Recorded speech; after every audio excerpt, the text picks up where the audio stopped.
Abbot Mortimer sat in the grass of the abbey cloisters. All around him the defenders who had been sent down from the wall lay in slumber, not knowing when the rats were going to stop fighting, and realizing that they might not. The kindly abbot advised those who had been relieved to try to get some sleep. Methuselah came shuffling up. With a sigh and a groan, he sat down on the grass alongside his abbot, who greeted him courteously. "Good evening, Brother Methuselah." The old gatekeeper adjusted his spectacles and sniffed the air. "And a good evening to you, Father Abbot. How goes the battle against the rats?" The abbot folded his paws within his wide sleeves. "It goes well for us, old one, though how I can say that anything goes well which causes death and injury to living creatures is beyond me. We live in strange times, my friend." Methuselah grinned and wrinkled his nose. "But still, it goes well." "Indeed it does. But why do you smile, Methuselah? What secret are you keeping from me?" "Ah, Father Abbot, you read me like a book. I do have a secret, but trust me, all will be made known to you in the fullness of time." The abbot shrugged. "No doubt it will, but please make it soon. We are not getting any younger, you and I." "Come now," said Methuselah. "Compared with me, you are still a mouse in your prime. Yet, like many others that think my senses are failing, you cannot see half the things that my old eyes observe." "How so?" inquired the abbot. Methuselah touched a paw to his nose knowingly. "For instance, did you notice that there is a southerly breeze tonight?" "No, I don't suppose you did." "Then look at the top of that old elm tree sticking up above the wall." "Yes, that one over by the small door. Tell me what you see." The abbot's eyes followed Methuselah's paw until he saw the tree in question. He studied it for a moment, then turned to the old mouse. "I see the top of an old elm tree growing out in the woods, but what is unusual about that?" Methuselah shook his head reprovingly. He still cannot see. Dear me, if the breeze is blowing from the south, then the elm tree would move its leaves and branches in a northerly direction, as it has always done. But that particular tree is choosing to disobey nature. It is swaying from east to west. This can mean only one thing. Somebody is using that tree for a purpose. At least, that is what I think. Do you agree? Without replying or showing any sign of alarm whatsoever, the abbot arose. Walking calmly over to the gatehouse wall, he beckoned silently to Constance. The badger descended the steps. She held a whispered conference with the abbot, nodding in the direction of the elm. Less than a minute later, Constance, accompanied by Winifred the otter, Ambrose Spike, and a few others, padded carefully along the top of the wall, taking great pains not to be seen. On the woodland side, Clooney whispered commands to his followers as they pushed the plank towards the wall from their perch in the elm tree.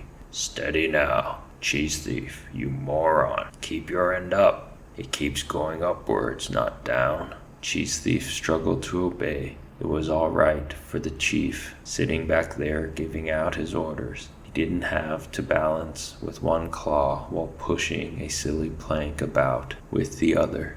Cheese thief slipped. With a squeak of dismay, he let go of the plank. It clattered against a branch. Fortunately, Scrag the weasel was on the alert. He caught the end of the plank, steadying it. Cheese thief regained his balance and clung miserably to his perch as Clooney hissed in rage at him. "Clown, bungling buffoon, get out of the way. Shift your fat idle carcass and let Scrag take over." Burning with resentment, Cheese thief was shoved unceremoniously aside. Clooney aimed a kick at him as the efficient weasel took his place. "You just sit there and be still," Clooney snarled, "and try not to make enough noises to awaken the entire abbey." Scrag moved with skill and economy, issuing quiet, confident directions to the others. "Up a bit, left a touch. Take it forward steady now. Good, hold it." The long plank snaked out and upwards, coming to rest gently but firmly on the parapet edge. Scrag saluted Clooney. "Plank in position and ready, Chief." Cheese Thief shot Scragg a venomous glance. Clooney climbed onto the plank and tested it.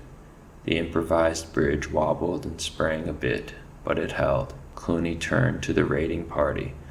"I'll go first. We better have only one at a time on the plank. When I'm on the parapet, I'll steady the other end. Scragg, you come next. The rest of you follow." Clooney held on to the branches for as long as he could. Soon he was out on the middle of the plank with nothing to steady him. Trying hard not to glance downwards at the dizzying drop, he inched his way up the plank towards the wall. Clooney was almost in reach of his goal when Constance appeared on the parapet. She gave the plank a mighty kick, sending it off into space. With a shout of dismay, Clooney plunged earthwards, snapping branches as he went. Winifred fired off a pebble from her sling, knocking a ferret clean out of his perch into the empty space. Scragg still held one end of the plank. He leaned precariously out from the elm to see where Clooney fell.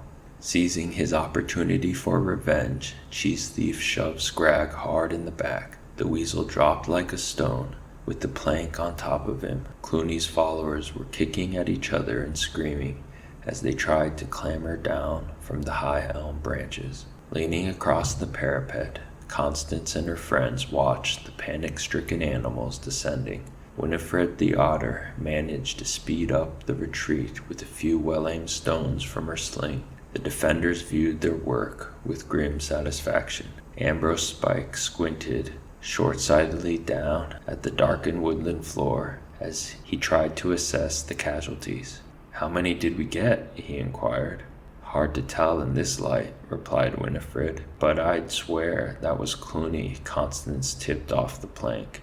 The badger's brow creased. She shot a quizzical glance at the otter. "So you saw him too? I'm glad you did. I thought I was seeing double for a moment back there. How could Clooney be in two places at once? I'm sure I saw him standing in the meadow not 10 minutes ago." Winifred shrugged. "Well, let's just hope that it was Clooney. Personally, I'd like to think that he's lying somewhere down there now, dead as a doornail." Constance peered downwards. "Difficult to say, really. There seemed to be around half a dozen or so laid out down there. Can't tell for sure. Too much shadow and darkness. Still, I don't think any creature could survive a fall from this height." "Maybe we better go and see," suggested Ambrose. The defenders looked toward Constance. "Maybe not," said the badger thoughtfully.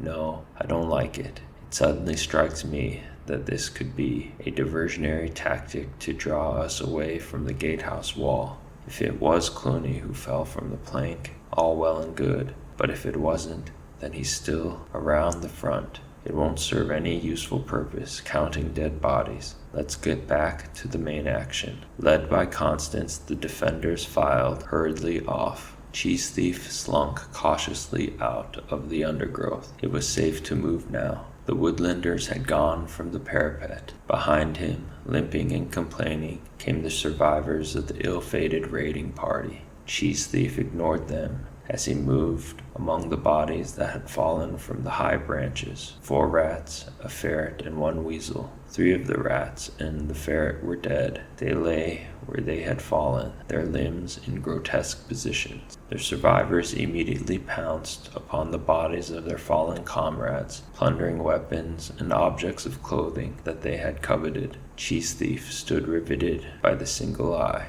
Clooney was alive. Beneath the plank, Scragg stirred and groaned. Amazingly, he too had survived. Cheese Thief sprang into action, surprised that Scragg still lived, but fatalistically accepting that nothing could kill Clooney. "Quick, get that plank over here, you lot. We've got to get the chief out of here." Using the plank as an improvised stretcher, they carefully lifted Clooney onto it. Cheese Thief knew Clooney was watching him. Tenderly, he lifted the dangling tail and arranged it gently alongside his leader. "Try not to move, Chief. Lie still. We'll soon get you back to camp." The stretcher bearers moved off slowly through the woods. Cheese Thief avoided Clooney's eye. An idea was taking form in his mind. He sniffed piteously, wiping an imaginary tear from his cheek. Poor old Scrag. What a good weasel. I think he's still alive. Listen, you lot. Carry on and get the chief home safely. I'll double back and see if I can help Scrag. Cheese Thief sniggered to himself as the survivors disappeared into the night, carrying Clooney on the plank. Matthias followed the baby squirrel through bramble and brush. Whenever he tried to communicate, all that he received was a nod or a shake of the tiny creature's head. They had been traveling for quite a long time. As the pale fingers of dawn crept across the sky, Matthias was beginning to doubt that his companion knew the way. Then suddenly the little fellow pointed to the east with his paw. In the distance, Matthias could make out the shape of the abbey. "There's no place like home," he said thankfully. "What a splendid pathfinder you are, my friend." Still sucking his paw, the small squirrel smiled shyly. He took hold of Matthias's tail as they went forwards together, the mouse talking animatedly, the squirrel nodding vigorously. "I'll take you to Friar Hugo's kitchen and see that he gives you the nicest breakfast you've ever had. Now what do you say to that?" Suck, suck, nod, nod. When Matthias arrived at the wall, he felt like patting the old red sandstone. He turned to his companion. "This is where I live." A noise nearby caused them both to freeze momentarily. It sounded like some creature groaning. Instinctively, Matthias and the squirrel ducked down among the ferns. Cautiously, they crept along in the direction of the sounds. Silently, parting the ferns, they gazed in horror at the dreadful scene around the base of the elm tree. Among the dead animals that lay stretched in unnatural attitudes was a badly injured weasel. He was moaning and twitching fitfully. Before either of the friends decided what to do, a rat appeared on the scene. They remained motionless. Cheese Thief was in a cheery mood. He hummed happily under his breath as he prodded Scrag with his foot. "Scrag, wake up. It's me, Cheese Thief. Oh, come on now. I'm sure you remember me, the stupid one, the rat whose job you were going to take." Scrag's eyes were barely open. He groaned in agony. Cheese Thief cocked a mockingly sympathetic ear. "What's that, Scrag, my old mate? Tired, are you?" "Yes, you must be, lying there like that. Tell you what, I'll help you to go to sleep. Shall I?" The rat placed his foot on the weasel's throat and began pressing down. Scrag struggled feebly, fighting for breath, unable to stop his tormentor. Cheese Thief took malicious pleasure in his revenge. Cruelly, he leaned his full weight upon the weasel's rasping throat. "Hush now. Go to sleep, Scrag. Dream of the command you never had."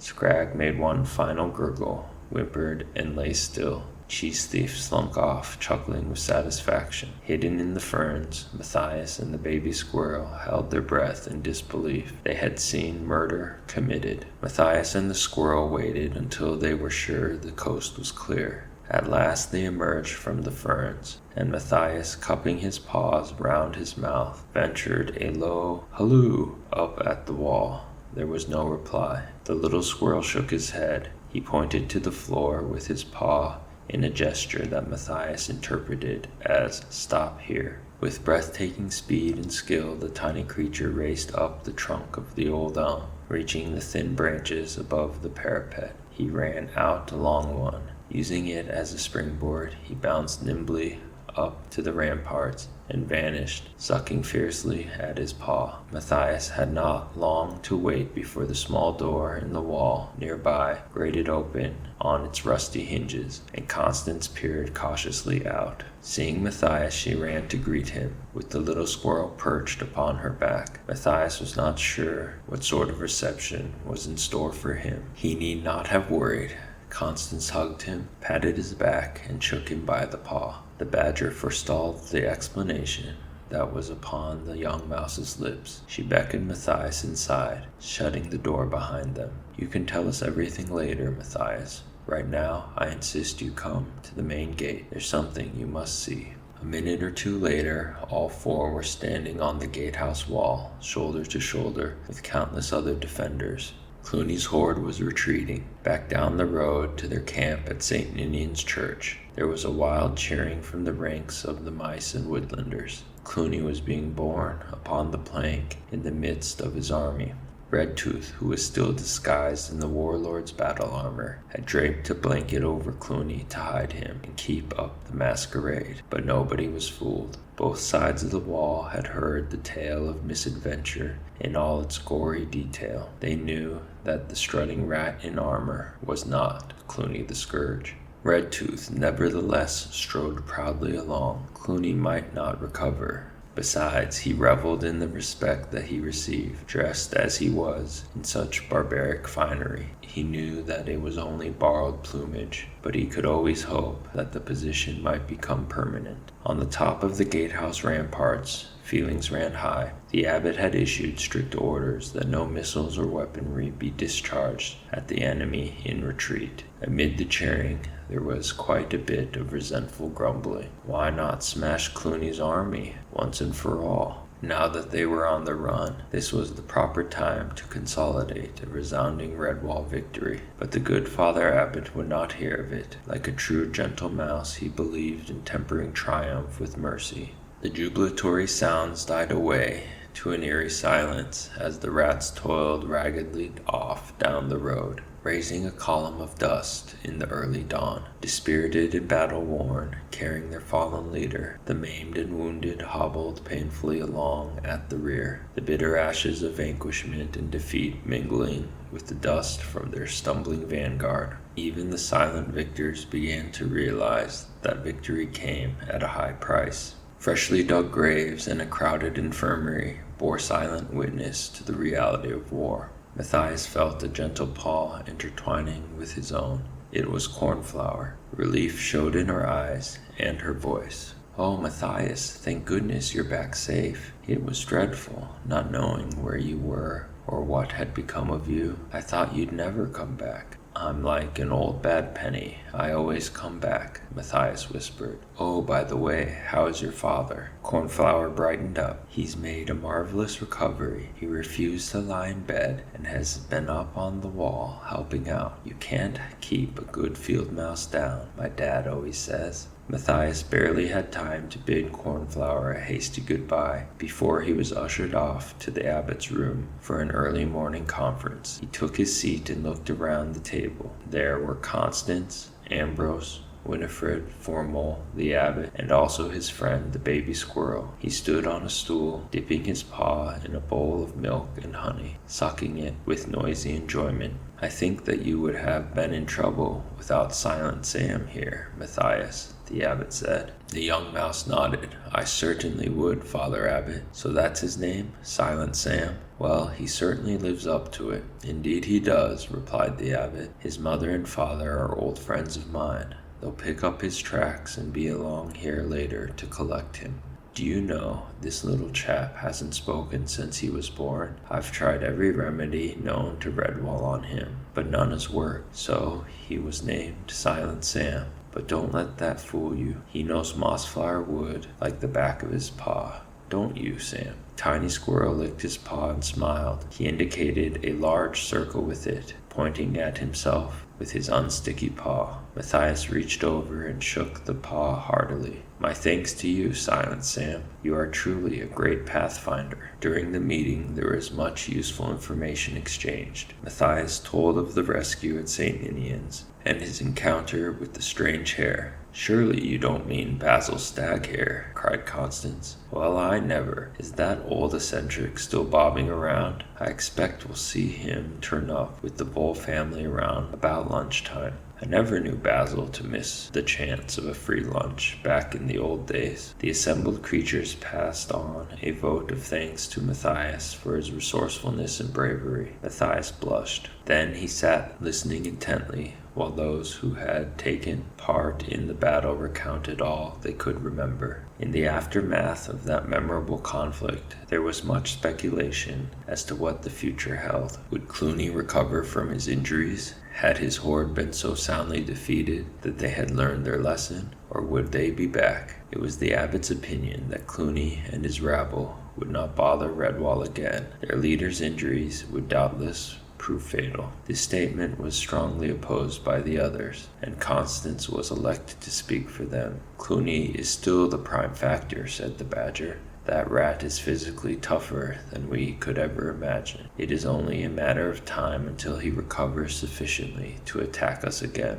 Constance pounded upon the table with a heavy paw, emphasizing each word, "And make no mistake about it, Clooney the Scourge will attack Redwall again. I'd stake my life on it. Think for a moment. If Clooney were to give up the idea of conquering this abbey, he would lose both face and credibility with the army he commands. Furthermore, and most important of all, word would spread across the land that Clooney was not invincible, that he could be beaten by mice. This would mean the end of Clooney as a legend of terror. So you see, when Clooney recovers, he will be virtually forced to mount a second assault upon Redwall." There was a sober silence around the table. The abbot arose. He had arrived at a decision. "So be it. I've listened to your counsel and opinions, my dear and trusted friends. Although I yearn for peace, I feel that I must base my judgment on your words, which I know to be true. Therefore, my power as abbot and any assistance that I can give are yours for the asking. It is my wish that Constance, Matthias, Winifred, Ambrose, and Formal take complete command at Redwall in the event of a second